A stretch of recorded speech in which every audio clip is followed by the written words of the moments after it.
On behalf of Beth Emma's Greening Committee, the Ontario Nurses for the Environment Interest Group, and this program's planning committee, I want to warmly welcome you to the timely, vital webinar this afternoon. As we advance towards January 27th and in International Holocaust Remembrance Day, I share with you a quote from Anne Frank, who stated, "How wonderful it is that nobody need wait a single moment before starting to improve the world." We share an obligation to strengthen the resilience of young adults against ideologies of hatred, genocide, and crimes of atrocities by working together in positive partnerships. Today's webinar is an example of superb teamwork and partnerships to address serious concerns. As we head away from the pandemic towards a more normal way of life, every single day we learn about the importance of addressing mental health. At the same time, we are bombarded by all kinds of information and evidence about the impacts of climate change on planetary health, both human health and the health of ecosystems. Extreme weather events such as heat waves, flooding, ice storms, food insecurity, and wildfires can easily create anxiety. Today's wonderful webinar will uplift and empower us by providing tools as resources to act upon when we are either personally or professionally at this intersection of the climate crisis and anxiety affecting the way we think and the way we feel. You will be enlightened by psychiatrist Dr. Jilly Nevo, medical student Max Silverman, and filmmaker and registered nurse Natania Abebi. As you think of questions, please put them in the chat box. Each of the speakers will introduce themselves, and either Jocelyn or Rob will bring concluding remarks at the end. Let's relax and learn about how to improve coping with anxiety at the crossroads of climate change. Jilly, would you like to start? Yes, thank you so much, Hilda. And I just wanted to say that Natania and Max and I, while we were preparing the presentations, we were thinking about how we're three different generations in healthcare. I'm Gen X, and Natania is a millennial, and Max is a Gen Z. And I think you're adding, Hilda, baby boomers. So all together, we're here to, I guess, fight the climate crisis and our anxiety at the same time. So my name is Gilly Adler-Neveau. I'm a child psychiatrist, and I lead the Michael Garron Hospital Child and Adolescent Anxiety Clinic. And I'll let Natania and Max introduce themselves. Hi, everyone. My name is Natania. I'm a clinical nurse specialist working in the integrated schizophrenia and recovery program at the Royal. My name is Max. I'm a medical student at McMaster, and I'm just passionate about the climate. And I work with Gilly on one of her interest groups with the Ontario Medical Association. So that's how she sort of invited me to speak today. So I'm excited to be here. It's not one of the interest group, it's the interest group, Green is Health. So yeah, we work together at the OMA, and that's how Hilda found us. Okay, let's start. So today, I will be talking about the first three parts of the presentation. What is anxiety, what is the climate crisis, and how they interact.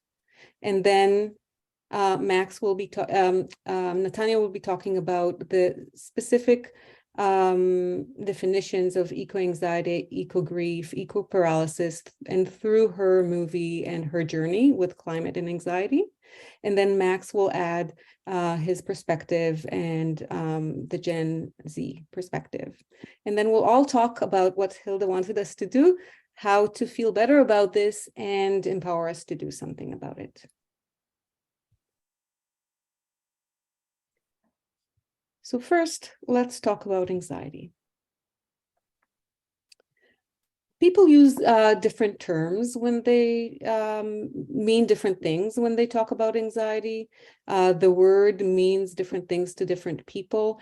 And let's just make sure that we are talking about the same thing when we're talking about anxiety. So in psychiatry, when we talk about anxiety, we talk about 3 different attributes. The first is the emotion. And emotion, if you come to think about it, is something that cannot be defined in words. It's like a color. We don't know that, I don't know that your red is my red, and I don't know that you feel anxiety in the same way that I feel anxiety. And the best way to describe it is through synonyms.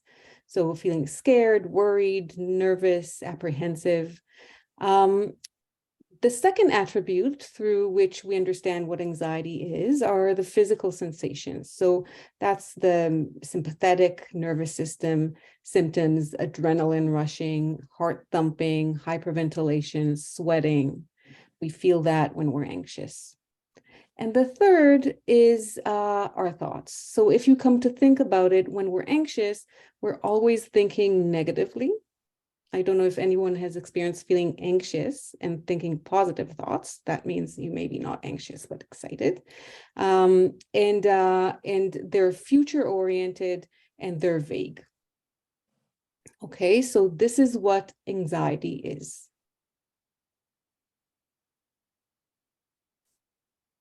Now, when we talk about anxiety, and Hilda mentioned anxiety in her introduction, a lot of people believe that this is the age of anxiety, that now we're more anxious than we've ever were before.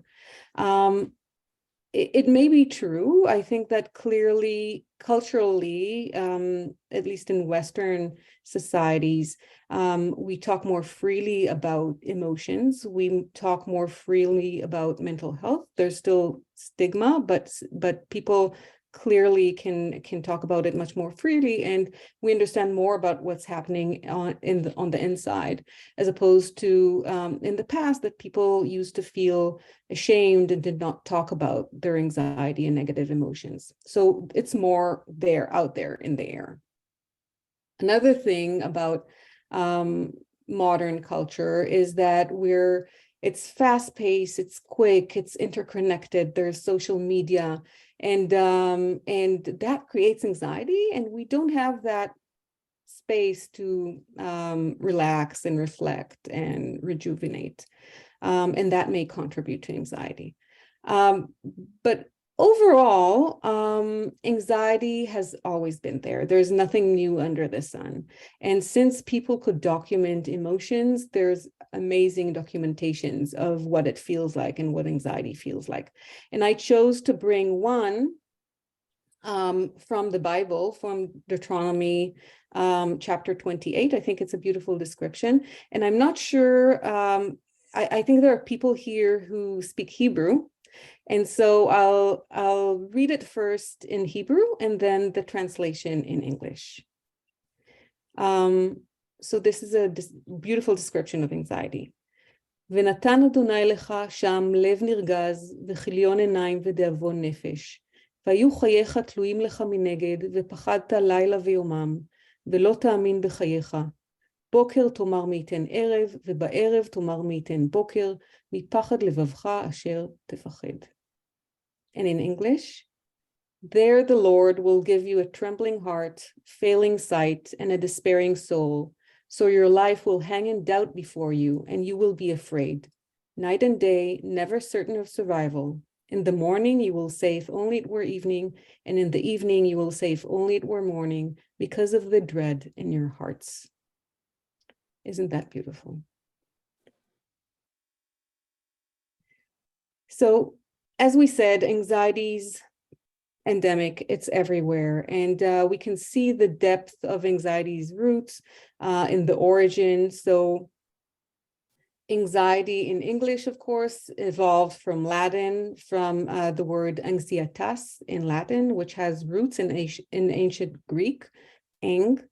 And we can see it all over the world, in French, angoisse, in Italian, angoscia, in Spanish, angustia, in German, Angst, and in Danish, angst. So there's anxiety and everywhere. And just in the English language, there are more than 36 words to describe anxiety. And there are some emotions that do not appear in certain cultures, in certain languages, but anxiety you find in each and every language in the world. Okay, so anxiety is everywhere. It's normal, right? It wouldn't be pathological if it's so endemic. Kierkegaard, in the 1800s, conceived anxiety as the key to human existence. He talked about anxiety from the dread over the freedom to choose, and that evolved into existential theory and philosophy and in psychotherapy. So anxiety is everywhere. It's very normal. It's the essence of existence. Only in the 20th century, the thought of anxiety as a pathology started with Sigmund Freud. He thought that anxiety is the cornerstone for psychopathology, but he also thought that anxiety is really important to understand people in general.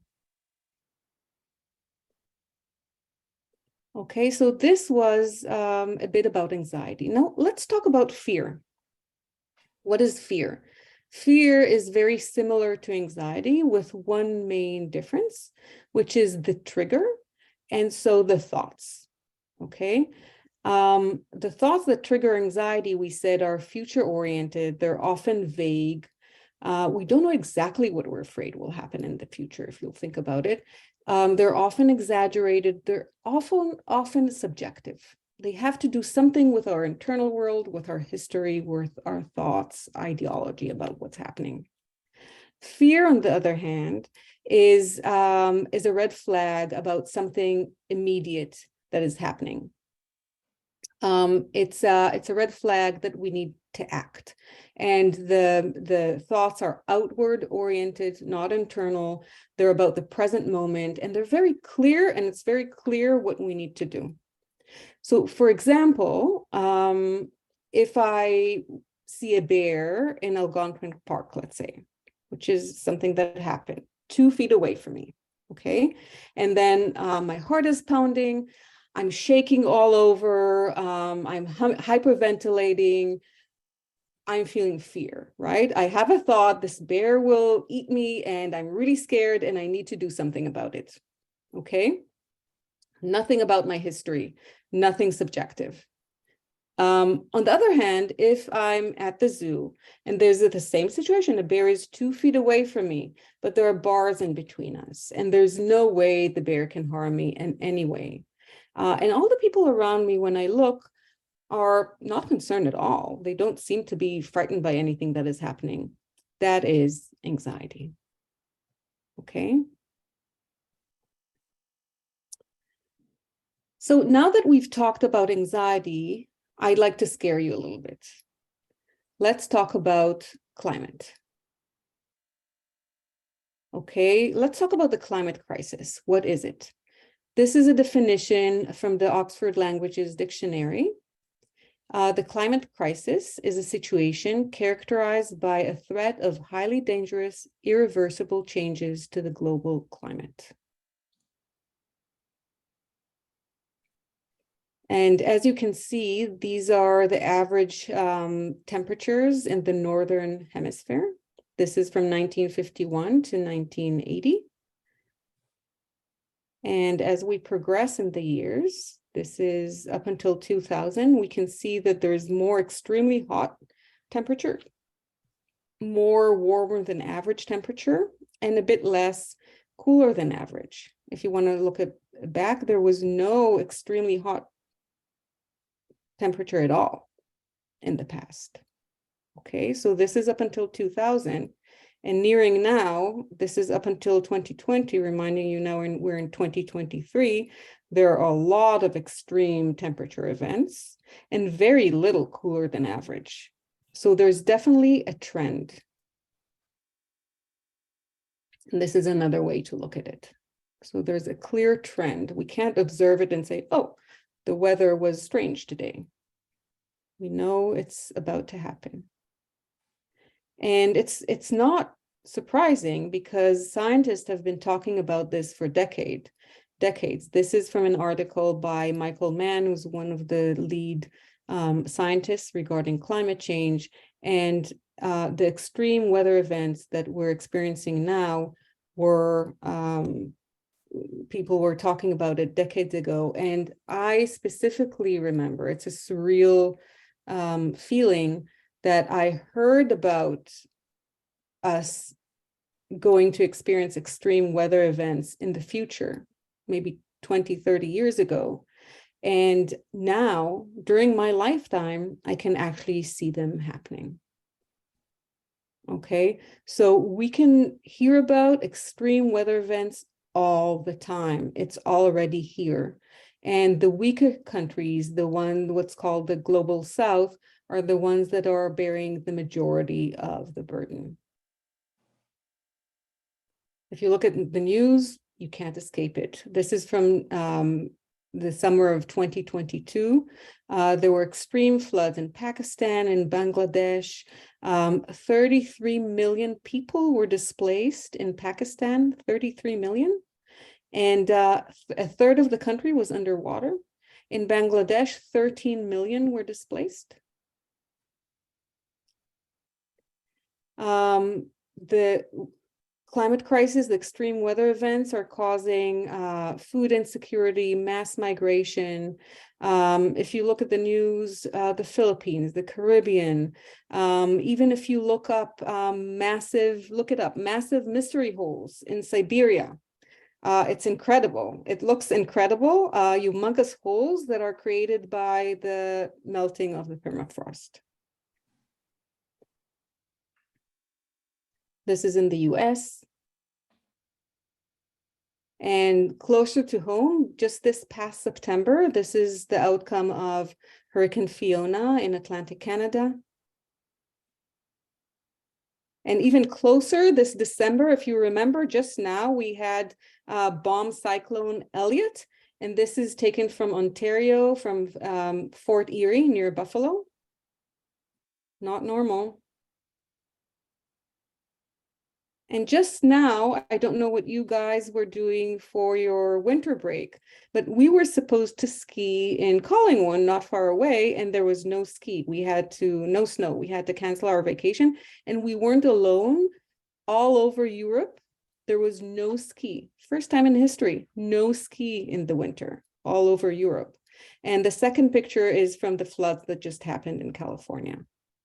And I was just talking with someone in Israel just now before the presentation, and they told me that the jellyfish have migrated already in January to the shores. This is something that used to happen only in the summer.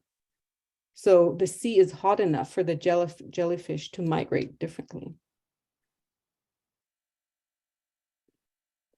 Okay, so now that I've scared you enough, and we're on the same page regarding what anxiety and fear are, what is happening with the climate change, let's look how they intersect. So we want to look at it through two aspects. If you remember, we talked about differentiating, understanding whether we're talking about fear and anxiety through knowing whether this is an immediate danger or future vagueness, and whether this is internal or external. So let's look at these a little bit. First, let's see if this is immediate danger or something vague in the future. So I hope you're familiar with the IPCC. That's the Intergovernmental Panel on Climate Change. It was established by the UN, and it's the leading international body for the assessment of climate change. And just for this past report, 782 scientists from 195 countries reviewed more than 66,000 peer-reviewed articles to come to the conclusions that they made. So the outcome is clearly scientific, it's validated, and it's real. And I think that now we're experiencing these extreme weather events, but some people may say that, okay, you know, this is something that they're willing to sacrifice for their current quality of life. But I think that the thing that scares us most are future events. That's what we dread most. And I would like to emphasize tipping points, because they are crucial to what will happen next. A tipping point is an event in which there are small incremental changes that progress linearly until it reaches one major event that just leads to a very, very quick change that is irreversible. So imagine like rolling a ball up a hill slowly at the same pace. The progress is linear, very slowly, until you reach the top and the ball falls down.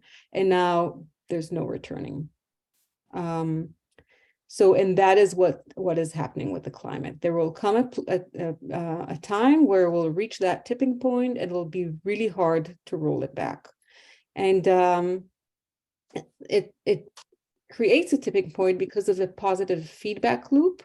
I think that the most well-known are the ice caps. So just to recap, the ice sheets in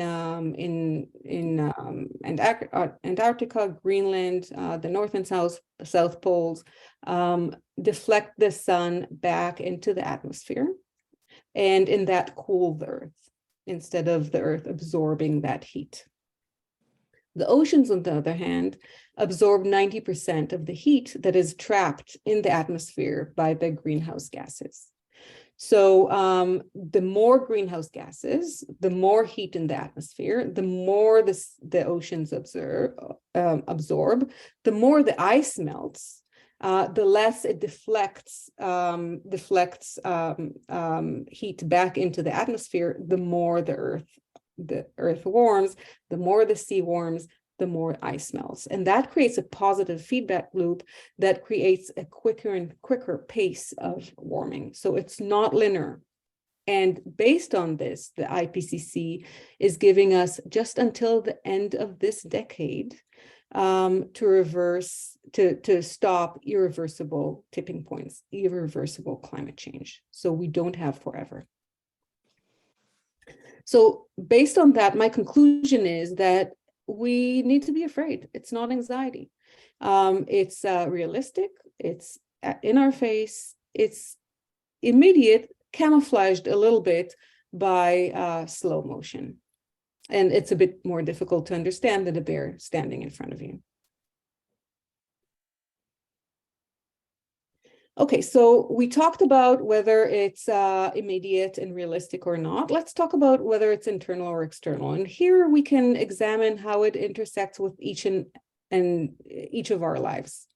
And I'd like to look at it through 4 aspects: through our biological predisposition for anxiety, through developmental level, through lifestyle, and through political inclination. So let's talk about predisposition to anxiety. We spoke about anxiety and fear being endemic. Everyone has anxiety, of course, but not all anxiety was created equal. And some people have anxiety that is more distressing, more debilitating. And here you can see, this is from the DSM, which is the Bible of psychiatry, how we diagnose psychiatric disorders. These are all the anxiety psychiatric disorders. And the common feature to all of them, they differ in characteristic, but the common feature to all of them is that the anxiety in this case is debilitating, it impedes function, and it's extremely distressing. And and the other important thing about it is that most people that are diagnosed with an anxiety disorder also have a biological predisposition to anxiety. So they would usually have an inhibited temperament, avoided temperament as a young child growing up. And the difference is between people who have anxiety but don't have a psychiatric disorder and people who do often is whether they were able to have a supportive enough environment or enough tools to be able to cope with it over the years. So there we have the nature and nurture. So we're ending up with some of us having a biological predisposition to anxiety, but not actually a psychiatric disorder. And often, you know, people who are predisposed to anxiety will be more sensitive to changes, to little kernels of danger in their environment. So on the one hand, it can be exaggerated, they could catastrophize, but on the other hand, we can sometimes be the canary in the coal mine. On the other hand, some people are not particularly anxious, so they could be just happily moving along and not noticing things that maybe they should listen to those who notice those little changes. And it's important to know where we are. Let's look at developmental level a little bit. Where we are in life also impacts how anxious we would feel regarding the climate crisis. So overall, when we talk about children, children tend to be more egocentric. That I don't mean narcissistic or egoistical. I mean focused on themselves, because, and that makes sense. It's not bad because they need to develop. They need to be to spend a lot of energy on their development, psychological, cognitive development, and often the big events that are happening in the world are, you know, floating above them, and they're not really, you know, concerned by them. And that is okay. Of course, you know, different children will be different, and we can talk about that as well if we have the time. When teenagers and young adults do have the mental capacity to understand and the physical strength, and usually they would be the ones who would push for revolutions. They're also more ideological sometimes, and not as jaded as us older people, and really energized to create a change. But also they have less power exactly for these reasons, because they're not entrenched yet in the social structures of society, and they don't have enough power to change. And that's a bit of a paradox.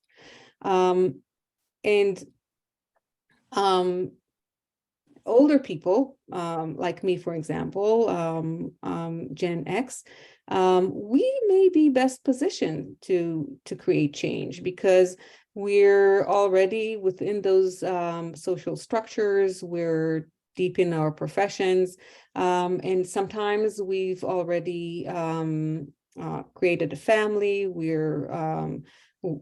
have more time on our hands, so we're better positions sometimes to create change.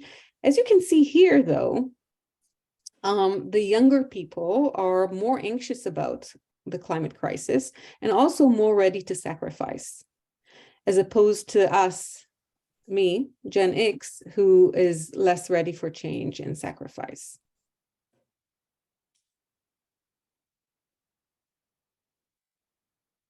The next thing I wanted to look at is our lifestyle.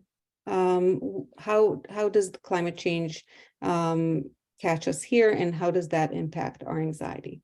So, of course, someone who loves nature, loves hiking, wants to homestead, to create an organic farm, is a vegan, people like that would more easily change their lifestyle to a lifestyle that does not impact climate. They would also be more afraid of the climate crisis. And this guy is actually someone I know. This is Brent Preston, who together with his wife, Jillian Files, moved from a very comfortable job in Midtown Toronto, moved just an hour and a half away to create an organic farm and make a living that way. Okay. On the other hand, if your lifestyle has nothing to do with nature, you love to do things that do harm the environment. You love to go on trips and fly. You love to shop. You love to do everything in the city. You'd find it much more difficult to change your lifestyle. It may be even infuriating if someone asks you to change your lifestyle, and you may feel less concerned about the impact of the climate crisis on nature and pay less attention to it. And what if you're finding it hard to survive? What if you're living on minimal wage? And then there's really no room in your life to even think about things like the climate crisis, and no energy reserves to change your lifestyle.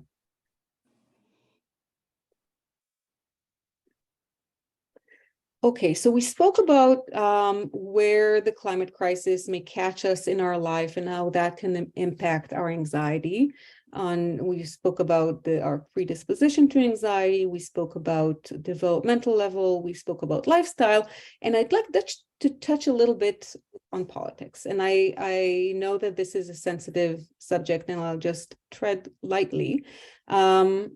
So the climate crisis is an objective scientific reality, and theoretically, it's as political as believing that we should find a cure for cancer, or that's important to wear a seatbelt, otherwise there's more of a chance to be harmed by a traffic accident.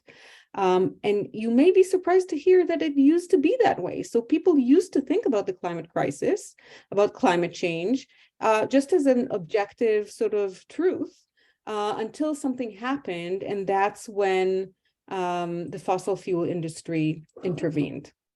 And I don't know if we have time. I really wanted you to listen to something that I think is really cool. Let's see if you can hear. Politics. Listen to this. Okay. Let me know if you hear it, okay?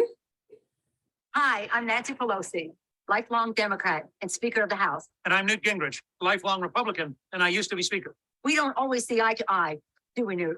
No, but we do agree our country must take action to address climate change. We need cleaner forms of energy, and we need them fast. If enough of us demand action from our leaders, we can spark the innovation we need. Go to wecansolveit.org. Together, we can do this. No. Here? Yeah, so, it seemed to be a political issue right now, but, it shouldn't be a political issue. Still, where it catches us on the political spectrum impacts on how anxious we feel about climate change. So people who are more left-leaning tend to be more anxious about climate change than the people who are right-leaning. Okay, so where do I stand in this? As you can see, I guess just by me speaking here, these are signs that I prepared for demonstrations that I participated in. And as you know, Max and I are in the OMA climate change medical interest group. So clearly, I care about this issue and I'm anxious about this issue. I'm a self-confessed, I guess I'm a tree hugger and I love nature. And I'm saying that because often, sometimes people think that people who love nature don't love people, or that it conflicts in some way. But in my mind, clearly, it goes hand in hand. I really care about people and I care about people's future. And it's clear in my mind that this is a win-win situation for all people fighting for climate change and not a zero-sum game. And my work in mental health and in medicine really emphasizes for me how much prevention is important, how important it is to be proactive as opposed to reactive. And it's clear to me that the climate crisis will cause a health crisis that would be much worse than what happened now in COVID, and that we would have very little resources to fight it. And it's better to do it now, sooner better than later.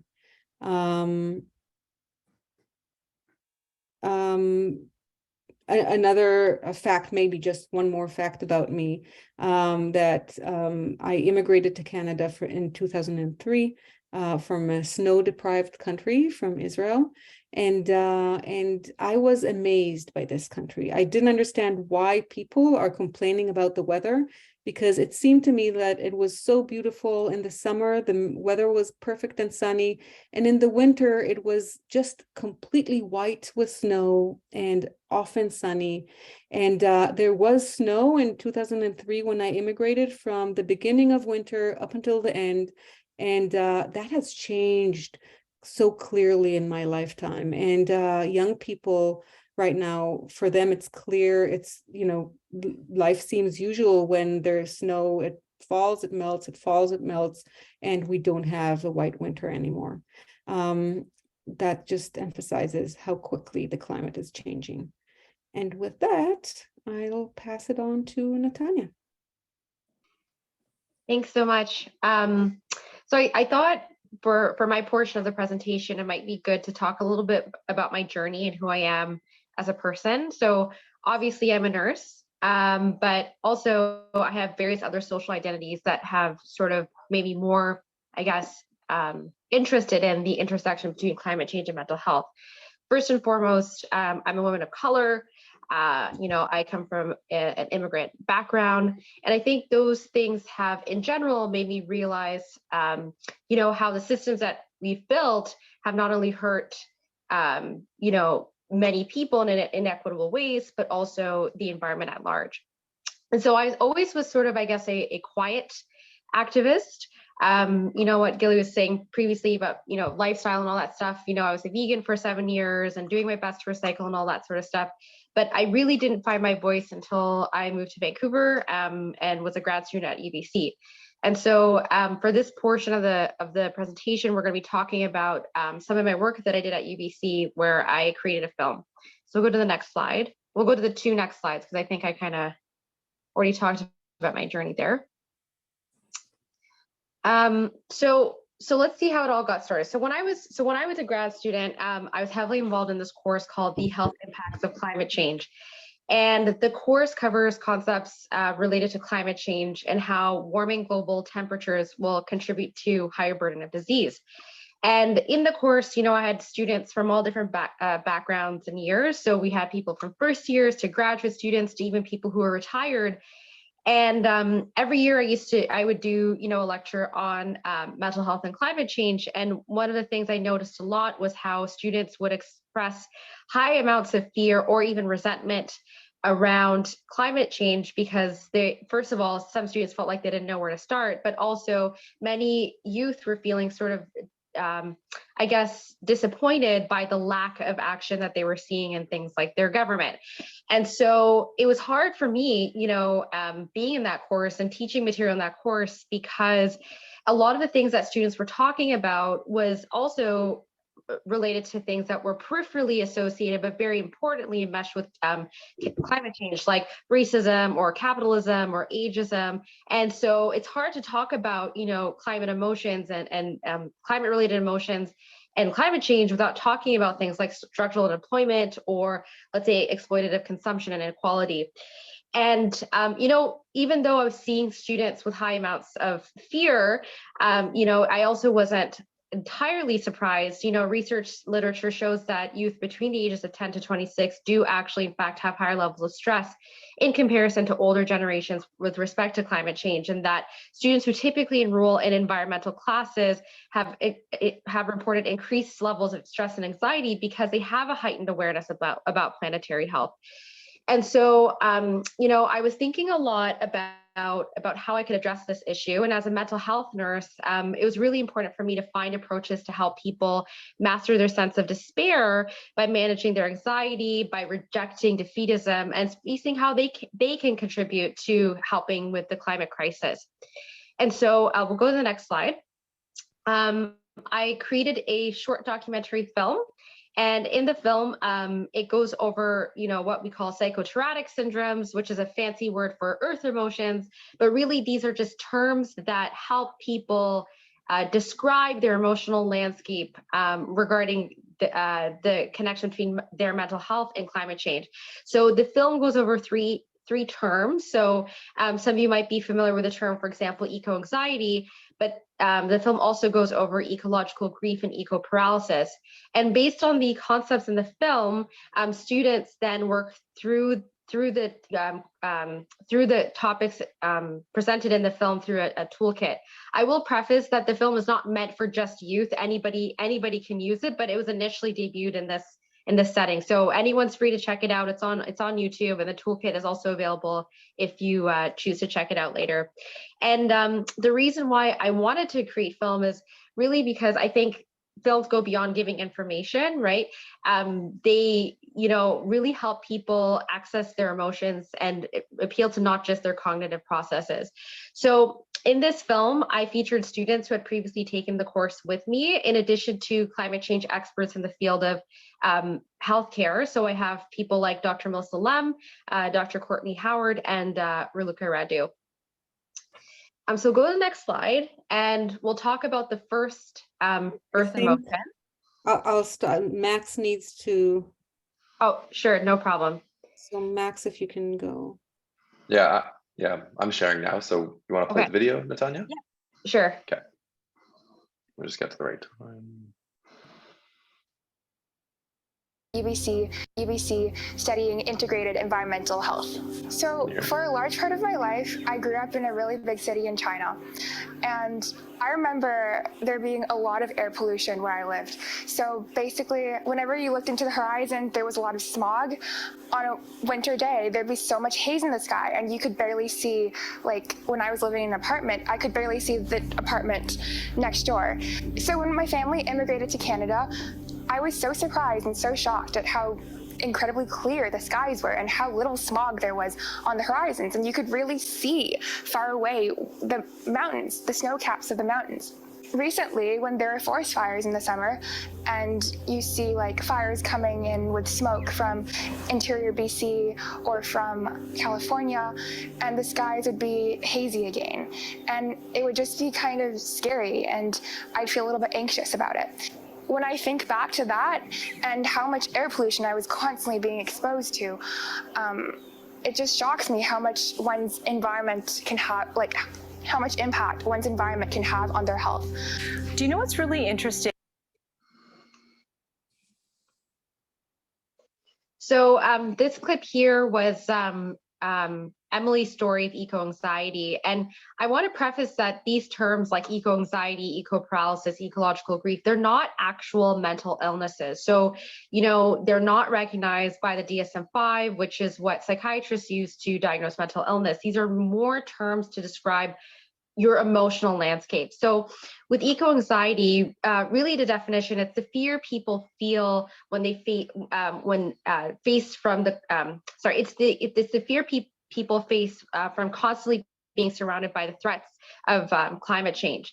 It's predominantly future oriented. And so, if your examples of feeling eco-anxiety is, when people are inundated by climate change news, right? And they're seeing that there's all these negative trends in the environment. And actually, the internet has been a source of constant negative information, which has made people more anxious because it presents climate change as sort of a wicked problem, and people don't know how to address it.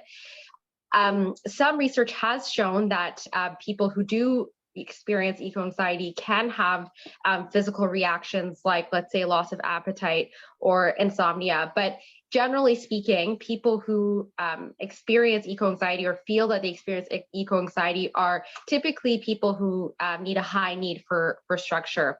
And we'll talk a little bit more about this in the toolkit piece at the end of our presentation. But one of the biggest things that helps to work to address eco-anxiety is really shifting our narrative towards positive storytelling. So it's really moving away from that doom and gloom sort of attitude to stories of success, which in turn can make people feel more inspired to act.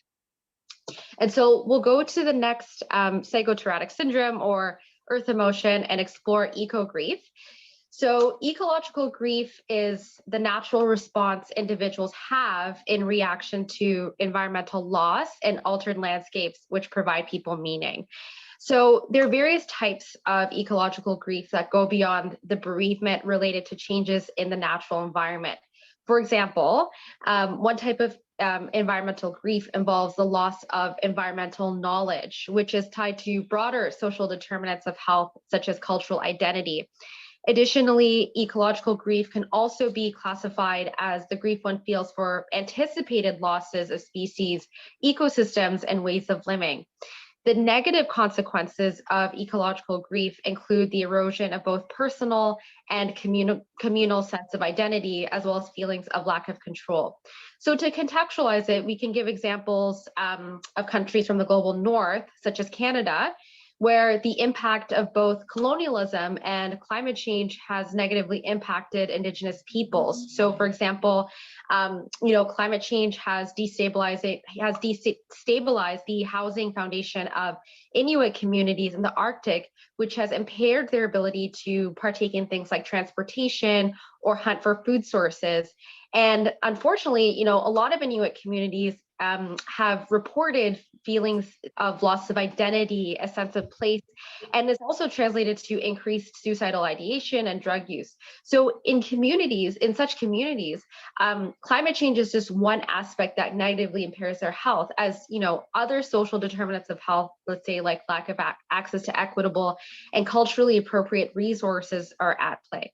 And so we'll hear a little clip from Lauren and her story of ecological grief. I'm Lauren, and I just finished studying kinesiology at UBC. A personal example of eco-grief within my community is the changes within the natural environment, such as the forest that I used to walk around in. Prior to going to university, I used to spend a lot of time here to de-stress and relax. I find the nature really calms me down. However, now coming back from university, all this land has been changed into housing development, and it's really just sad to see. I think power is definitely relevant to one's mental health, just because when we feel like we have a lot of power, we perceive that we have a lot of control over the situation. And that's why it's so relevant when we bring up our ability to respond to the climate crisis, just because I feel like a lot of people don't believe that we have the ability and control to make a difference. But I think educators need to really promote that we do actually can make a difference within these micro scale actions such as composting. It's really important to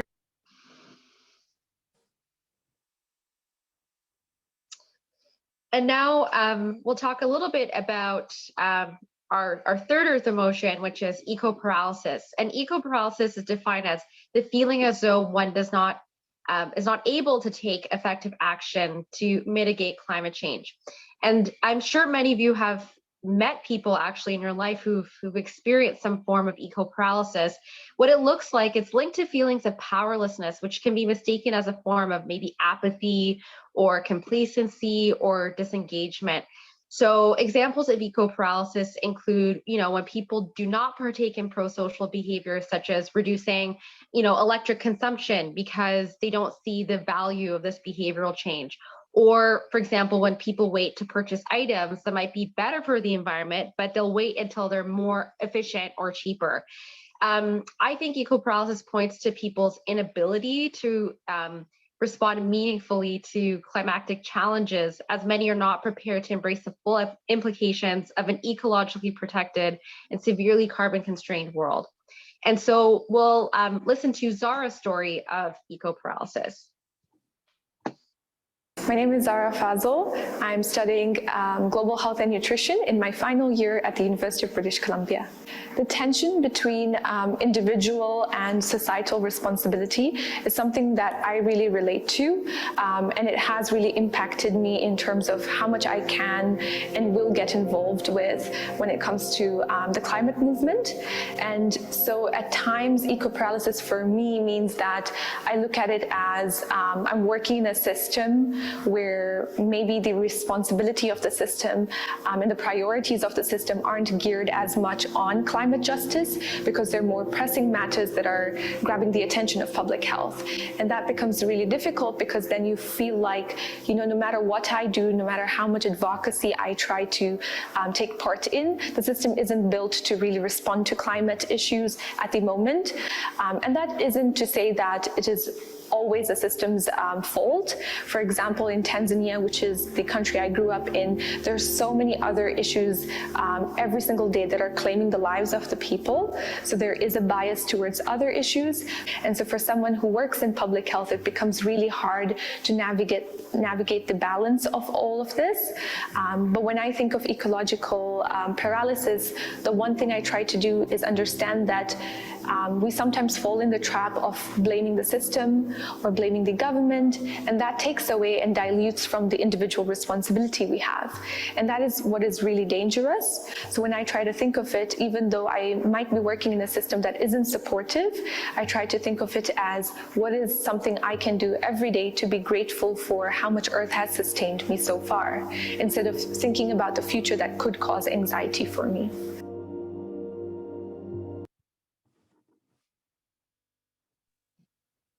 So now I'll let Max talk about the climate crisis and how it affects young adults. Thanks so much, Natanya and Gilly both. So as Natanya just mentioned, I'm going to talk a bit more about climate change and the youth and the young adult, which is sort of a category I identify in.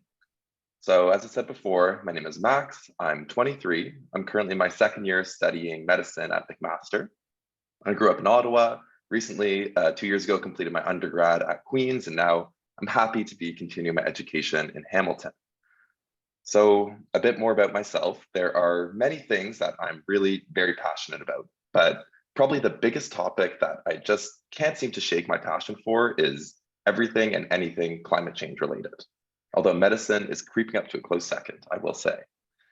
If you ask any of my family or friends, they'll complain about how I somehow always manage to work climate change into any conversation that we're having. So when planning with Natanya and Gilly to give this talk today, I was challenged to think of my climate journey and how I got to this point of being a self-described climate activist. So on reflection, I really don't think there was any one aha moment where, I took a certain class or read a certain article or anything like that. But rather, I think it was just that this big, scary notion of climate change that was ever present and constantly looming over me, instead of sort of shying away from that idea, instead, I kind of decided to jump in and get involved with it. So I really did not want to become paralyzed like Natanya was kind of just sharing in her video. So in trying to embrace it, I tried to, oh, I still have the screen share. Okay, sorry, my screen just did something funny. But yeah, as I was saying, so I tried to, embrace it. I tried to jump in, learn as much as I could about the science, the politics, and economics that are driving climate change. I have a particular interest for the solutions that are, being implemented today and in the future, as well as also very importantly, the very huge barriers that exist that make climate change such a difficult global challenge. It's no easy solution. So I definitely don't think it was an overnight change, but rather the sort of gradual learning process. And I really think that this journey that I just described is very much not unique among my fellow Gen Zers.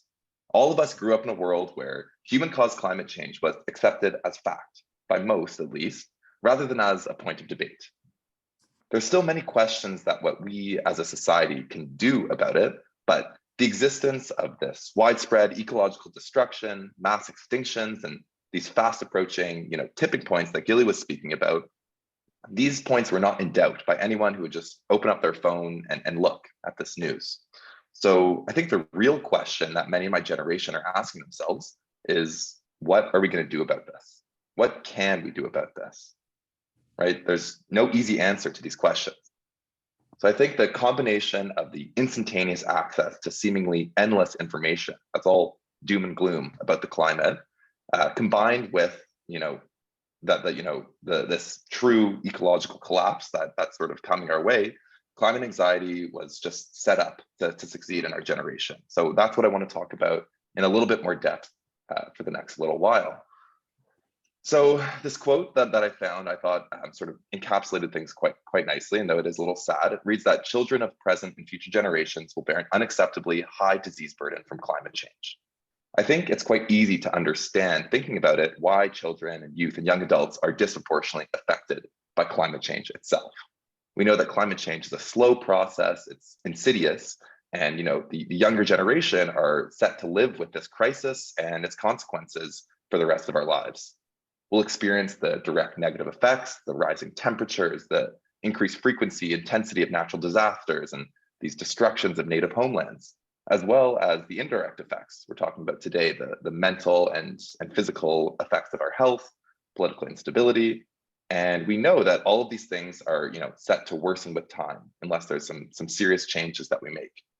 So understanding this as a fact, it's really no surprise that climate anxiety is also disproportionately higher among young people. So I'd first like to speak to my personal experience with this and what I've sort of managed to glean through my many interactions with friends and family. I know this is not a scientific method of data collection, but I will get to that soon. So in my opinion, it seems that there are two camps of people in my life in terms of how they think about climate change that I've represented with these lovely graphics on the slide here.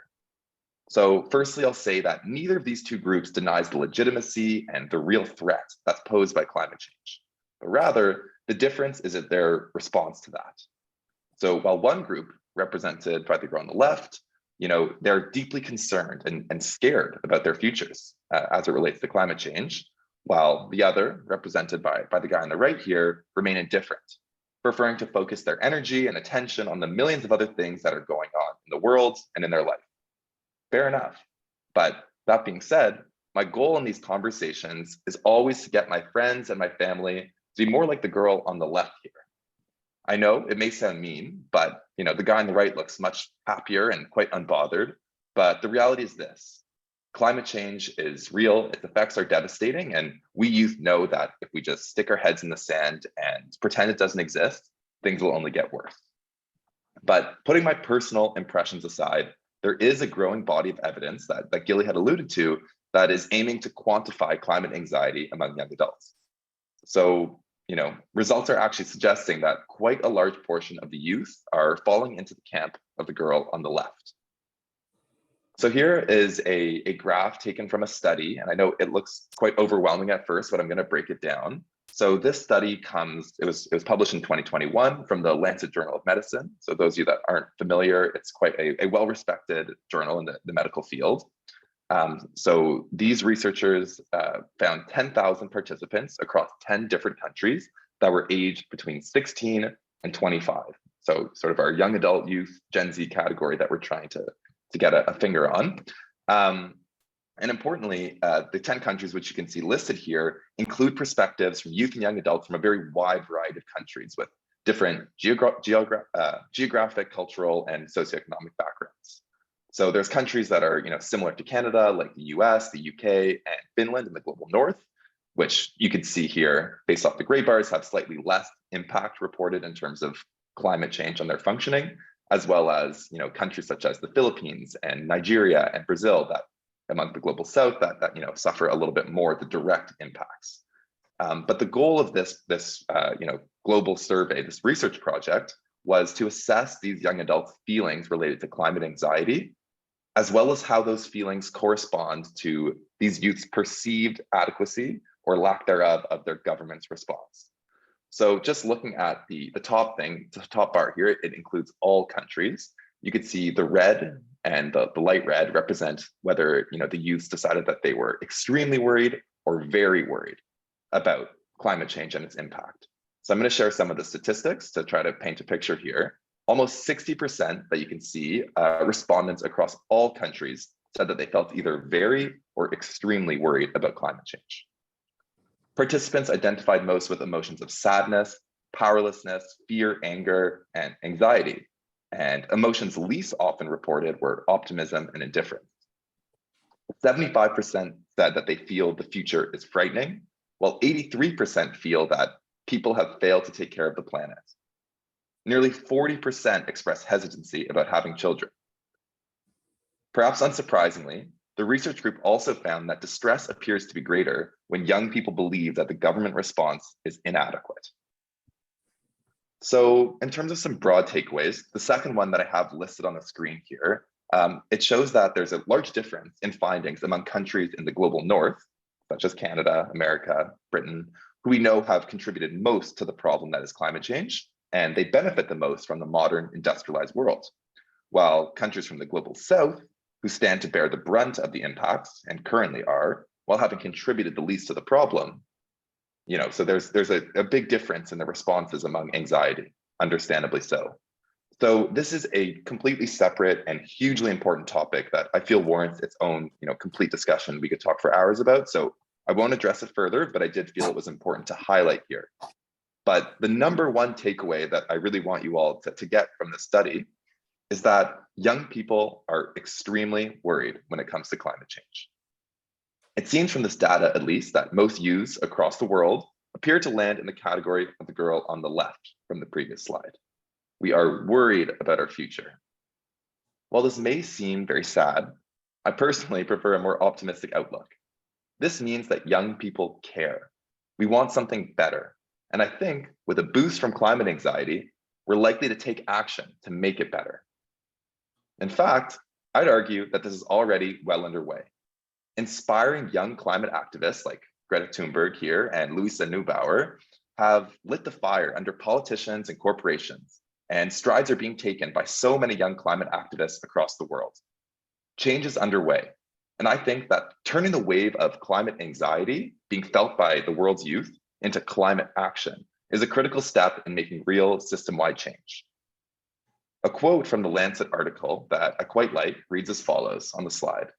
Current narratives risk individualizing the so-called problem of climate anxiety, with suggestions that the best response is for the individual to take action. Our results suggest that such action needs to particularly be taken by those in power. So in our last section of the presentation, we're now going to share our toolbox for handling both climate anxiety, as well as some of the individual and collective actions that we're taking to confront that. So with that, I'll pass it off to Gilly here. Thank you so much, Max. Very well said.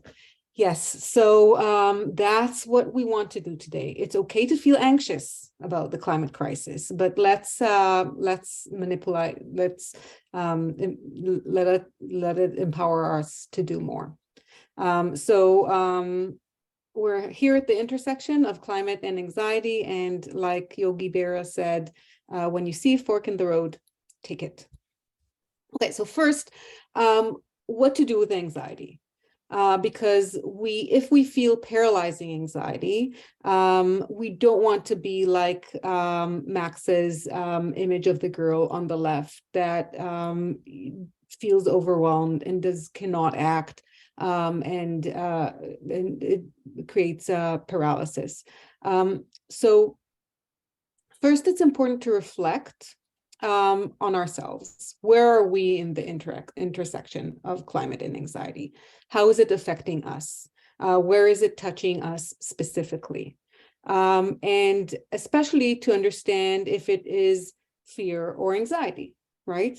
Are we catastrophizing? Is it, are we feeling something more than other people are feeling about this? Is it paralyzing us? And if we actually feel those physical sensations of anxiety, there are all kinds of techniques that can help.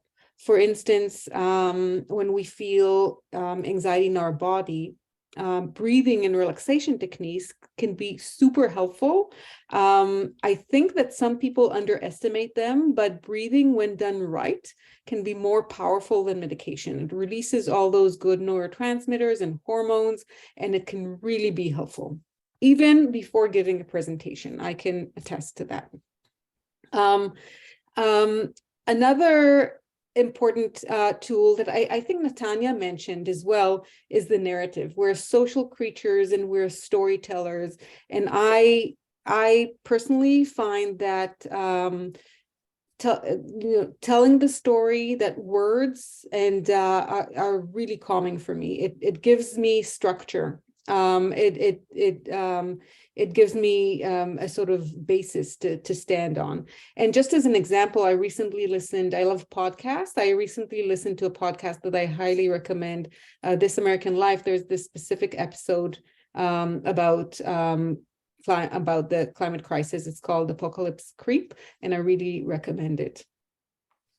Another important way to help alleviate the anxiety, which I use all the time, is community. So if I would have been in this alone, it would have been unbearable, probably.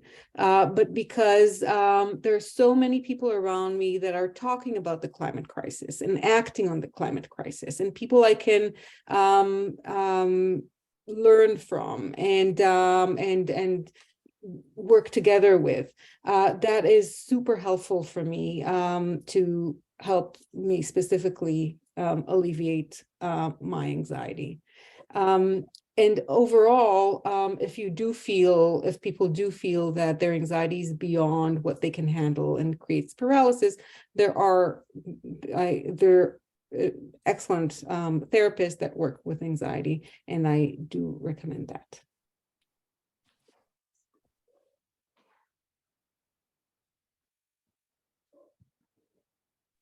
So now I'm going to talk a little bit about how you can nurture resilience when it comes to managing your own climate-related emotions. So for me, I always say it's really important to create a space where you can access your emotions safely and to express your emotions and feel comfortable with knowing how to access them. And so there are four dimensions to that.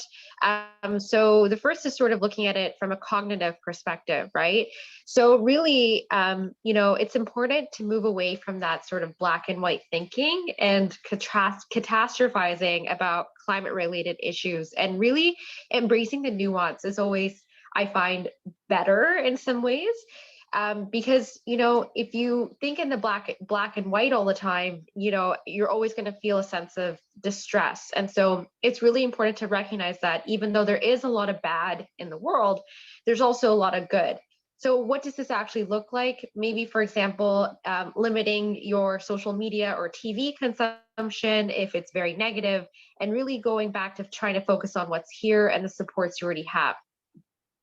Another dimension to nurturing resilience is also looking at it from a sort of existential or emotional perspective, and exploring how the climate crisis impacts or is enmeshed with your own identity and values. So really, it's important to find activities that provide meaning and hope, but also that potentially questions your sense of place in the world and how you fit in with the world at large. So there's this great article by Wrinkle and Powers, and some of the questions they ask that you can use for your own contemplation is, what is my place in the world? What particular gifts do I bring? And what does a healthy ecosystem require from humans? And so for me, for example, I am a nurse, I'm a mental health nurse, I am also a filmmaker. And for me, I see my contribution through to help with climate change in terms of what I'm already doing as a nurse and filmmaking. And that's why I made that film. And for me, it was super meaningful to see that not only was it integrated at UBC, it was integrated at Rutgers and had so much online presence. So really nurturing your own gifts and seeing how you fit in with the story at large of, I guess, humanity can be very helpful. The third thing is sort of the self-care piece. I know it's really hard sometimes to be, I guess, the perfect activist or whatever. And I think showing empathy and validating your own emotions is really important.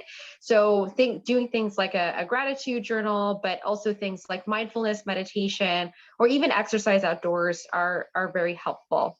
And we'll go to the next slide. The last thing I'm going to talk about is connecting with nature. So there was a really alarming statistic that was saying by 2050, over half, 66% of the world's population is projected to live in cities. But of those, in America, the EPA was saying that the average American spends 93% of their time indoors. And there's so much research literature to say that of the benefits of spending time in nature. First and foremost, there are health benefits such as reducing cortisol, which is your stress hormone, but it also improves your immune function because it boosts immunoproteins and natural killer cells. And it also reduces your risk for chronic respiratory diseases. So I always tell people, as much as you can, spend time in nature. And I think even what Gilly was saying before about, people who spend time in nature are more likely to protect it. And that's very true, So I always say, at least if you can do like 10 to 20 minutes a day, like, you're set. And I think we have a clip here from Melissa Lem. So she's going to talk a little bit about, it's from the clip from the film, a little bit about the benefits of nature. I'm Dr. Melissa Lem, and I'm a Vancouver family physician and president-elect of the Canadian Association of Physicians for the Environment. So a problem with today's society is this orientation towards screens. So children are by far exceeding their screen time recommendations when it comes to Health Canada and what they recommend, and they're not getting enough green time. They're not getting enough time outside. And so I think that's causing a number of different problems, both with mental health issues and also obesity, lack of physical activity. But I think it also means that they're not as connected to their natural environments as previous kids were, who would spend hours outside. They would come home and their parents would say, go play until it's dinner time, and then come back all tired out and ready for their meal, ready for bedtime. So something else I find interesting, though, is that even though, some people say today's youth spend less time outside, I think there's a really increasing awareness among today's youth about climate change itself. I mean, some of the strongest climate advocates I know are teenagers, are young people who are just discovering what's happening with climate change, experiencing it in their bodies and their minds, and then saying, we have to do something about it. Why aren't adults caring about this as much as we do, right? So I think it's both. There's a move away from nature, but there's also a move towards protecting it in different segments of youth. There are so many different health benefits of spending time in nature. There's this body of evidence going back at least 4 decades about the mental benefits and the physical benefits of it. So there was a seminal study that was published in the 1980s, which was sort of the most famous and one of the first ones, where there were patients who were post-cholecystectomy or gallbladder surgery, and they were in the same hospital, and they either had a window that was looking out onto a brick wall or trees. And actually the patients whose rooms were looking out onto trees, they went home one day sooner, they called on their nurses less, and they used less pain medication. So I think this early study set off a huge wave of investigations, and really, I mean, from diabetes to high blood pressure to anxiety and depression, ADHD in children, cancer care outcomes, prenatal outcomes. I mean, there's so many different benefits that nature has for our brains and our bodies.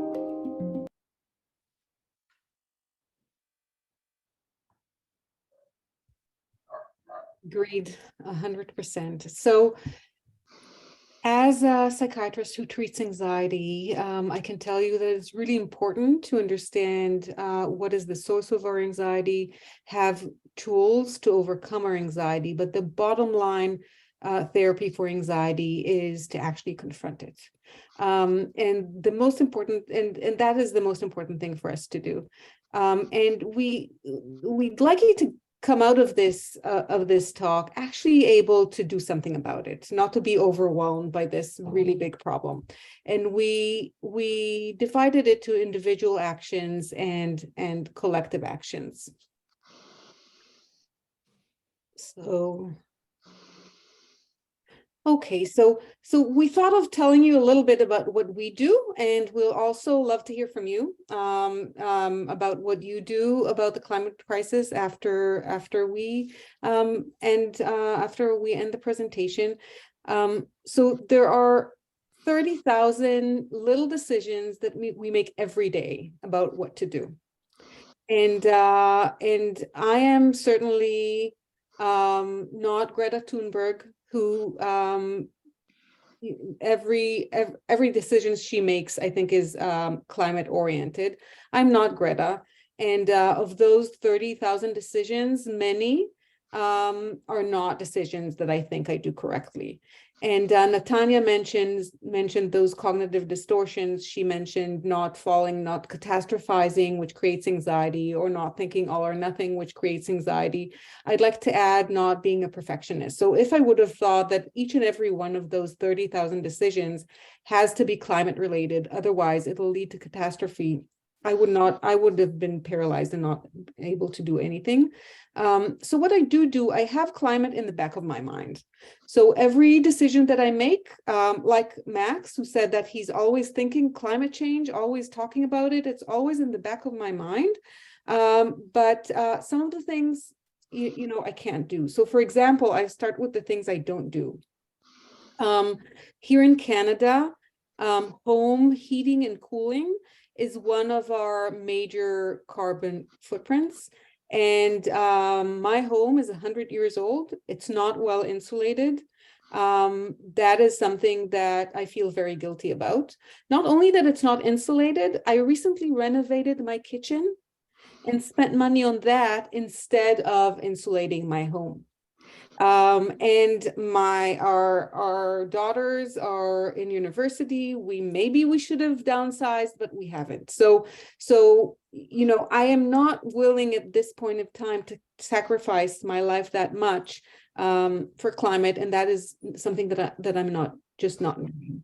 But on the other hand, when I did renovate my kitchen, I did not buy a gas stove. I bought an induction stove. Every change that I make, especially every big change that I make, I have climate in mind and renewable energy in mind. If you look at purchases, every purchase that I make, I think whether I actually need this or not. I try not to make redundant purchases. I buy much less clothes, almost nothing. And when I do buy, I try to buy secondhand. There are now amazing secondhand stores and a lot of apps and websites that enable you to buy things that you need. And I also trade clothes, and I keep them in storage until they're back in fashion again, all kinds of things like that. I also try to buy high quality clothes that will last me a really long time, as opposed to fast fashion. Mm-hmm. As little polyester as possible. That's, there are more things. There are a lot of small decisions all day long. Another thing I'd like to speak about is food. I'm not vegan. I'm not even vegetarian. But you may know that beef is the number one contributor to greenhouse gas emissions within agriculture. And I've stopped buying beef and pork. At home, I primarily plant-based protein, sometimes fish and poultry. But I'm not extreme. If I go out and somebody has beef, I do that. And also never processed food. With travel, I do fly sometimes, it's necessary, but I try to fly less for conferences now that a lot of things are virtual due to COVID. And I try to have local vacations rather than fly somewhere. And I do have an electric car, and I also we have two cars, but one is a 12-year-old car that is great, and we're going to use until it dies. So for least waste. As you can see here, it's easy to think about what to do regarding climate.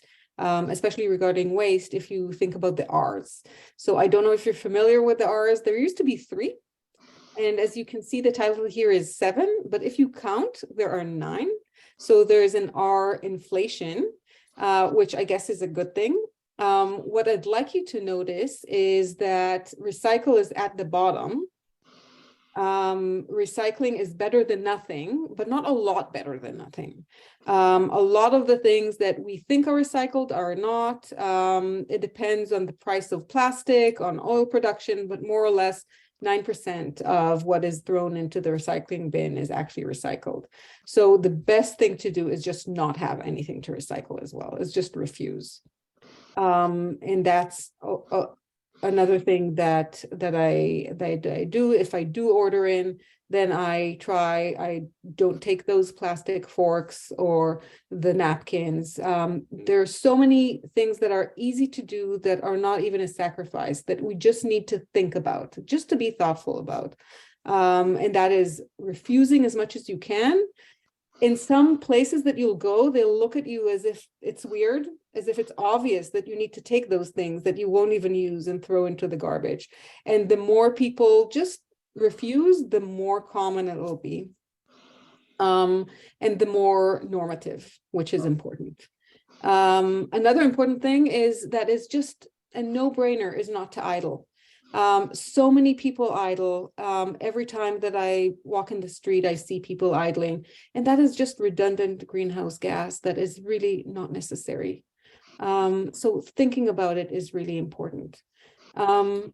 The one R that I added right now before the presentation is represent, because more important than the actions that we take as individuals, at the end of the day, we're just one of 8 billion people on the planet. There's not much each of us can do on our own, but together, if you want to go to the next slide, Max. But together we're a force, and if I I often pick up plastic bags that I walk my dog. I see every plastic that I see, I pick up. It may be nothing. It may be a drop in the ocean, but then somebody else sees me picking that up, and maybe that someone will pick another plastic bag.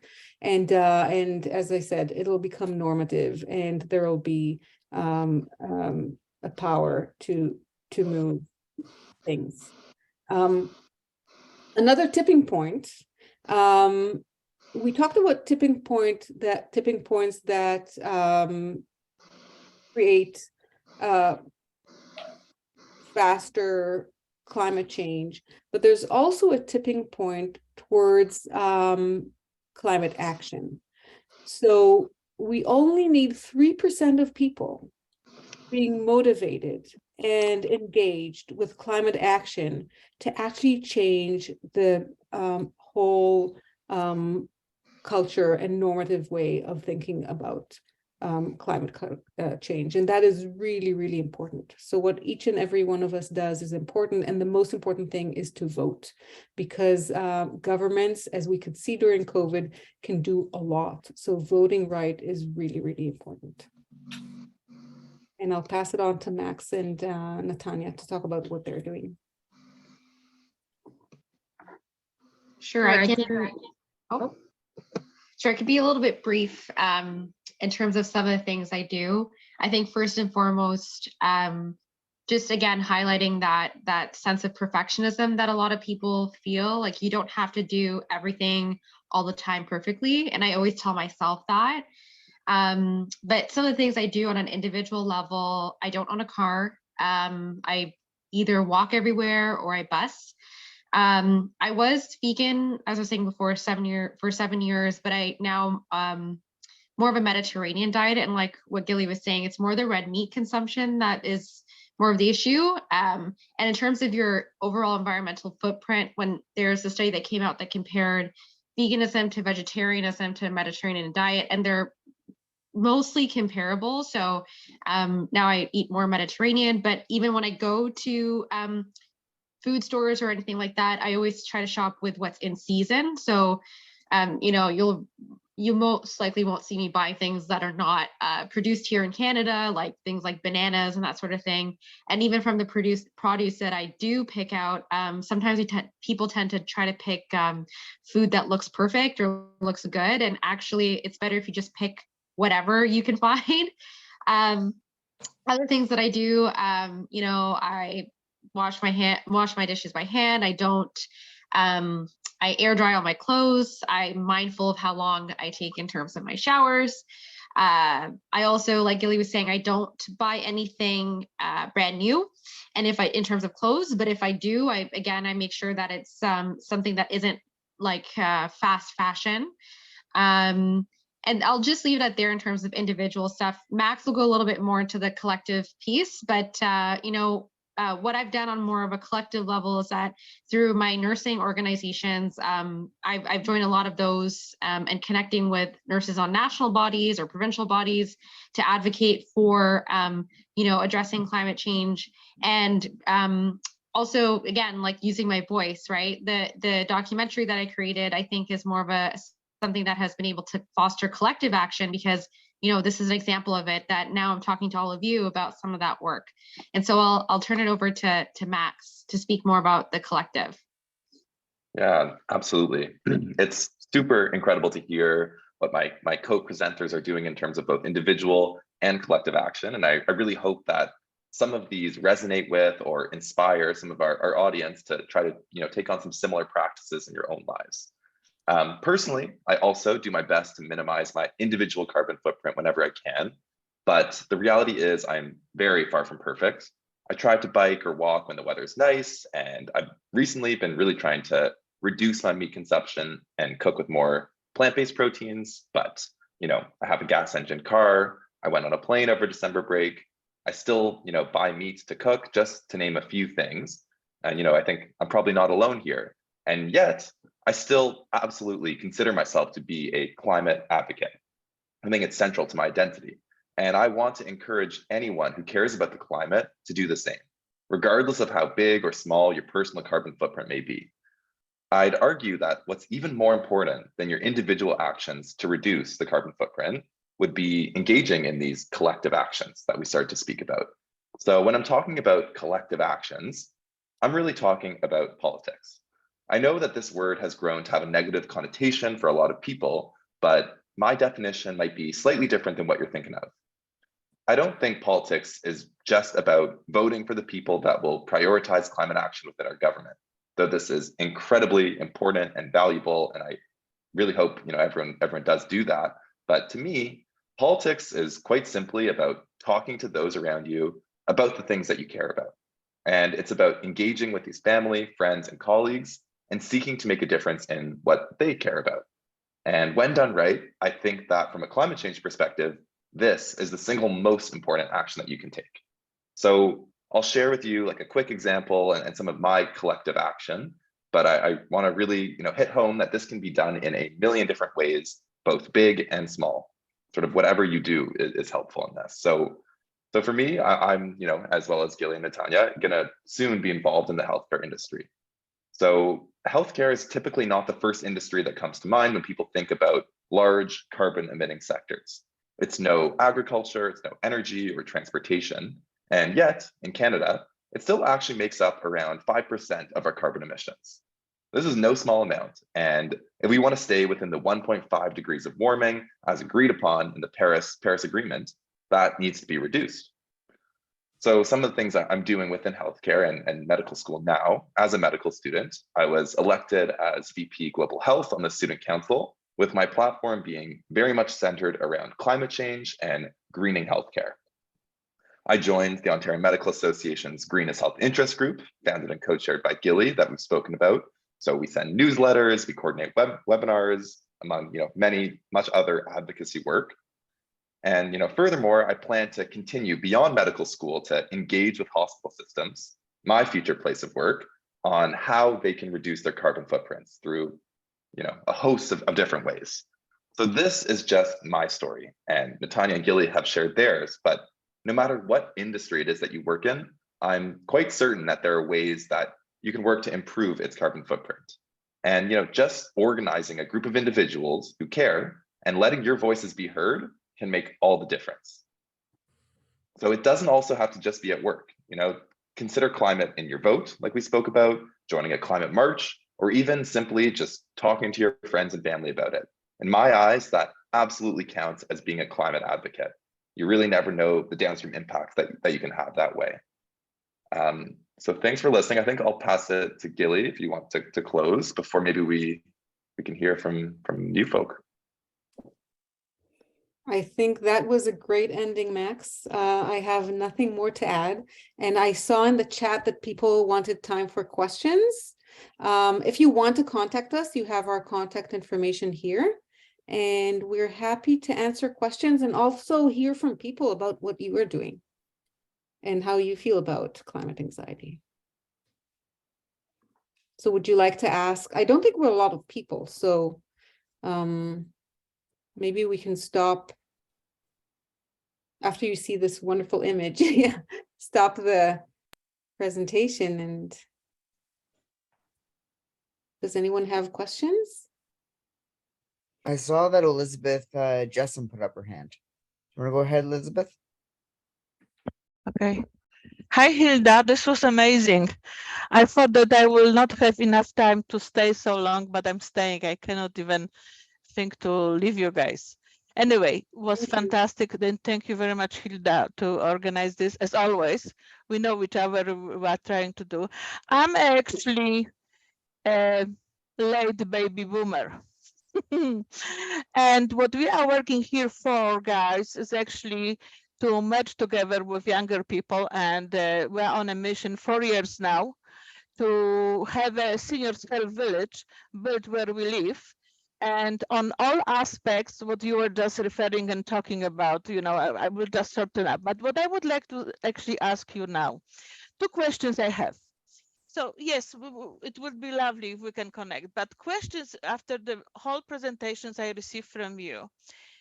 One question is, most of the time, yes, you have more future than I have, or rather older people, yes, but we are taking action because we are thinking about our kids, maybe less like you, because we are thinking about our grandkids. And I have a grandkids in Vancouver, by the way, and I found for more than, I think, no, grandkids are young now, but kids, our kids are there more than 10 years. And my daughter is actually a PhD from UBC. I actually was looking for her titles because I'm always losing my mind understanding what she's doing. Anyway, so her is a virologist, microbiologist, and she works with BCCDC. And her friend also, Pamela, is, so her name is like my last name, and her friend actually, Pamela, started, and she came to Vancouver from Ottawa, which actually is, I believe, Max, right? And so Whole Human Foundation, I have a connection with them. And this is connected with California Discovery Channel guy, what his name is, Graham, whatever, it doesn't matter. But anyway, what I would like to ask Gilly maybe, any study, or Natanya was saying, any study you were shown us were mostly young women. Do you have any study done, kind of like showing what's the difference between young men approach to climate change anxiety or crisis or whatever, you know, you were just referring, or versus women? That's one thing. And second thing I would like to share with you, how we can collaboratively approach big retails, like even I will say that even I like IKEA very much, obviously, and I know I basically came myself from Poland, which I was visiting IKEA in Stockholm 30 years ago or more. But the thing is, IKEA, I visited IKEA yesterday on Shepherd. Shepherd East, Hilda, because I needed, we're just doing something, you know, we think, you know, very consciously environmentally friendly in our kitchen. And IKEA offered me to take a paper bag, but for money, 39 cents. No, sorry, 39 cents. So I rejected, and I grabbed the candles I had. or whatever inside my pockets, because I forgot to take my own, So how we can collaboratively make a action, but not if as a person, individual person, we don't have a chance. But even to go and address to IKEA, I'd like to write a letter what I experienced yesterday with IKEA. I'm talking about IKEA. I'm not talking about Longos, Lablas, because I rejected for years in Metro store on Butters that I'm not taking any plastic bag. Please keep my car. I'm going to my car to bring, my, fabric, the reusable bags. So indeed, what I'm saying that even do you doing this not fast fashion individual action, Gila. Gilly. It's fantastic. Sorry, I have Gila friend. It is little too little for what we need to do. So what I think that merging, let's say, efforts, seniors, which I remember were returning. You are absolutely right. I was returning from ice, skating on ice on, I don't know, winter months when it was totally dark and nobody watched me, nobody patted. My reflection on Canada was actually that this is a fake country when I immigrated here and too much pampered, too much helicopter with packaging and stuff. This was my reflection. So any generational or intergenerational studies addressing climate change and action, because we are suffering anxiety. I didn't sleep last night for other reasons. Thank you. Okay, so Elizabeth, I don't know if you addressed, so first, thanks for your enthusiasm. That's wonderful. And I'm so glad that you're creating a community and have climate change in the back of your minds. And I think that is so important. I want to go back to your first question regarding studies about women as opposed to men. I think that's another category I need to add if we ever do this presentation again. That's a very interesting question. I look it up. I don't have any off the top of my head. Do any of the others, Natanya or Max, do you have any idea? So basically, it's a little complicated, but it comes down to the inequities that we see and who's disproportionately impacted by climate change. So there's research to say that people of color, women, people who, for example, live in precarious housing are more likely to experience, the impacts of climate change. So naturally, because of that, women tend to, there's some research to suggest that women are more, I guess, aware of the issue, but that's not to say that it's a gender specific issue. I think it affects everybody. And so I'll just leave it at that. Women tend more, from the psychiatry's point of view, I can say that women tend more towards internalizing disorders, so more towards anxiety and depression. And if we said that anxiety is connected to being that canary in the coal mine, to being more sensitive to danger, so it may be more prevalent in women, but I really don't have any data about that. But it's an interesting question. I wanted to address your second question regarding IKEA. So I have bad news for you. I went to IKEA and they had a big poster for eco-friendly bottled water, which was a horrible red flag to me, because bottled water is, two horrible things: taking water from aquifers, and also redundant plastic. Nobody needs bottled water. It should be completely banned. So I was really angry at IKEA for that. It's complete greenwashing and very so there are 10,000 things like that I encounter every day. And we can't, fight them all. That's why it's important to speak whenever you can, write letters whenever you can, eventually there's change. I didn't talk about it, I forgot, but for instance, when I started using reusable grocery bags, I was the only one. And people came up to me and asked me where I got that bag. It was something unusual. And now you can find them in the dollar store, and people use them more often than I did before. Too much plastic yet still, but so as much as we can, there's so many things to fight. The question here I have, if we will write a letter, because we are dealing, Hilda knows us very well. I'm dealing with politicians for 4 years now. And mostly this, decision-making politicians, I'm sorry, I will say that face to face, because I don't have a time to waste. I'm older and I'm not taking that much time for doing little things. So mostly it's men. And because you are showing me, like Natanya showed us, that women are mostly care about the kind of like more sensitive for climate crisis, excluding Max and his colleagues. He's not the only one. Yeah, I know. But the thing is that politicians, we have a terrible experience because they're holding the power. The politicians, I'm not saying older, because also the younger, and they have the power. And when we are approaching, especially older women, by the way, we have to put in front of us the nice, beautiful young women, so they can actually have a little bit softer approach to us. This is how double hypocrisy works in our world. So I'm just gonna, Ashley has a question now.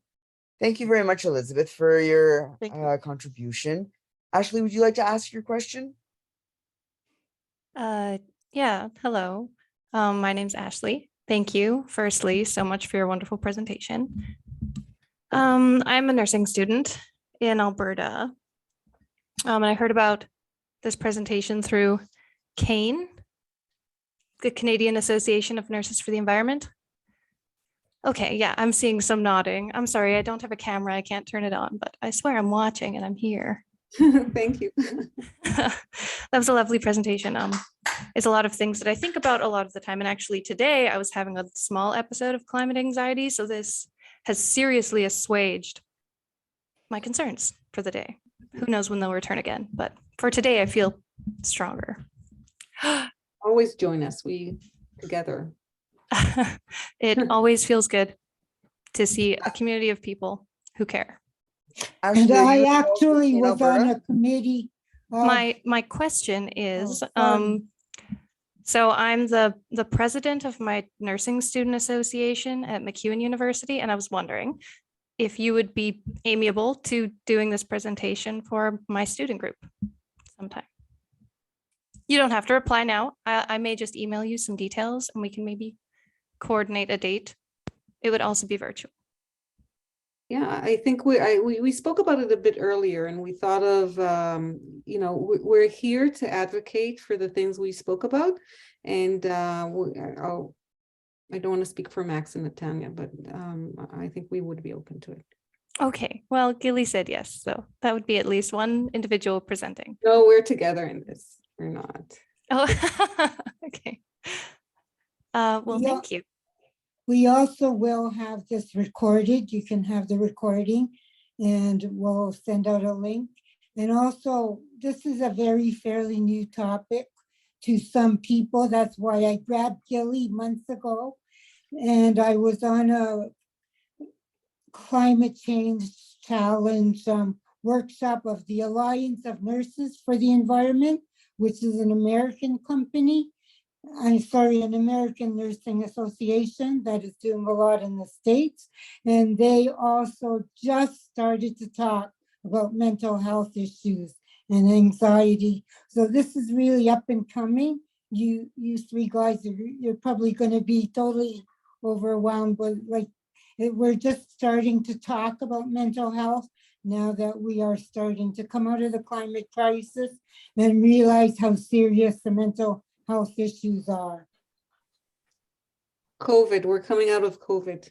Sorry, COVID, sorry. We'll come out of the climate crisis too. Yeah. Thank you very much, Ashley. I know CANE, Alberta, especially there's a bunch of professors located in Edmonton that are doing a lot of work with CANE. So hopefully you're connected with them as well. Yeah, with the op-eds and collaborating with the Canadian Association of Physicians for the Environment, like the medical, Awesome. like sister group anyways. Yeah, Alberta And is also super important. Raluca, who was part of this filming with Natanya, she's also part of Kane also. So she has done a lot of work. So I'm gonna wrap up right here. Oh, Sarah, do you have one quick question? It's more like a really quick comment, if that's okay, and just something I wanted to share. And I just want to thank you all so much for this presentation. As others have said, it's always really great to just connect with community that have similar concerns. So I'm a family doctor providing psychotherapy in Ottawa, near Ottawa. And I really just want to say that part of what I experience as eco-anxiety sort of lives at the intersection of wanting to do more and not having the resources or the personal resources to do more. And I just want to say that I think that that compassion somehow comes into this, self-compassion somehow comes into this conversation. I haven't figured this out personally yet. I was just talking with my spouse about it on the way home, how I feel so much like I want to do more, yet I do things, but I won't get into that. But, I have 2 children, they're school age. For various reasons, I have my own personal capacity limits. And so I think there just needs to be some sort of more people need to talk more about self-compassion in terms of what each individual can do and maybe what we can do together. And it's not going to be the same for everybody. Absolutely. Did you get that from our presentation regarding not being too much of a perfectionist, or yeah, maybe more for maybe I didn't that retain that. That's part of selective hearing, but thank you. Yes, thank you. And you're welcome to join our MIG. So we have we do webinars, and it is a community of physicians who care for the environment. So thank you. Yes, that's actually been on my mind. Thanks for letting me say that. Sorry, it was just stuck in there at the end. Very helpful. Thank you very much, Sarah. Okay, so I'm just going to do a little quick wrap up here. First of all, I want to say thank you to Hilda. Hilda has been very involved with ONEG. She's one of the founding members, and she is as active as anybody. She's a retired nurse, and she's basically working full-time in climate advocacy, organizing events like this, both with ONEG, but also with I don't even know how many organizations she does work with, but she brought Beth Emeth on board, and she's helping present. Well, Beth Emeth is co-presenter of this. So first of all, thank you very much to Hilda. I'd also like to thank our 3 presenters, Natanya, Gilly, and Max. We wouldn't have the presentation if we didn't have presenters, and you guys brought a whole bunch of expertise and multi-generational knowledge to this as well. Thank you very much. I know I've taken away something, and clearly others have as well, so thank you very much. Right now I'm going to put a little plug in for ONEG. So ONEG is the Ontario Nurses for the Environment Interest Group. We're an interest group of the Registered Nurses Association of Ontario. We have a kind of a partnership with CANE as well, the Canadian Association of Nurses for the Environment. We represent Ontario people, Ontario nurses doing climate action. So we talked tonight about individual action, and we talked about collective action, and in a way, individual action towards collective action. That is a way of being involved individually as well. I have experienced that eco-anxiety, eco-grief, and some eco-paralysis myself, as I'm sure most people on this call have. And getting involved in organizations like ONEG have been huge in giving me an avenue towards doing something. And so some of the things that ONEG is doing, we're organizing presentations like this so that people can come out and learn valuable things about certain topics around climate advocacy. We also do a lot of political advocacy work. So we're an interest group of the Registered Nurses Association of Ontario, and it is there's a very strong structure there that has a lot of strong, powerful advocacy tools to both advocate at a provincial level and and at a federal level. And we've been doing lots of campaigns. We've been involved with the Ontario Climate Emergency Campaign. We have been supportive of Kane and CAPE's campaigns on unnatural gas, and we've been supportive on lots of different things with that. We have an application in currently to get observer status to go to COP next year to represent Ontario nurses internationally at COP, just like CAPE has sent people. We're looking for people to get involved with us, nurses, and you can come on board as a ally as well. And we're looking for people to come on board and get involved with our action. So it's a way to do something individually, but also collectively. So invitation is out there. Please get involved with us. And thank you very much, everyone, for coming. Oh no, I have a phone call. Thanks so much, Rob. I'm thinking if there's a way to collaborate, there are all these organizations. OCAC is includes so many organizations, but if we're talking specifically of health care, right? Nurses and physicians, and there are 4 of us, 2 MIGs and 2. So maybe we'll talk later. Maybe we'll think of ways to collaborate more. That would be great. But I am involved. Together we can do more than. I am involved with CAPE. I do represent. And OCAC. Yeah, we're collaborating with CAPE as well. But I know less about the nurses organization, so maybe we can do more together. We are trying to grow our advocacy. A lot of nurses right now are stretched quite thin, but we're trying to stay there and still do advocacy work. So we're trying to grow that and get a stronger voice. So interested in any action and collaborating possible. So thank you everybody for tonight. Hilda, do you have any last word to say? I think it's wonderful. Like, I think it's very needed, and I think you'll hear more requests as this gets out. The recording is going to be sent to anybody who wants it. I will get the link and can send it out. And we're going to repeat it soon. The next project at Bethlehem, we're going to start looking at a community garden, and a lot of the information you said about outdoors, it really applies, and that is going to be our focus for a while. Thank you for inviting us, Hilda. Thank you so much. Thank you so much, all of you, for accepting. It really was, you did a wonderful job. You really did. Thanks. Thank you. Thanks, everyone. Bye, everyone. Right. Bye.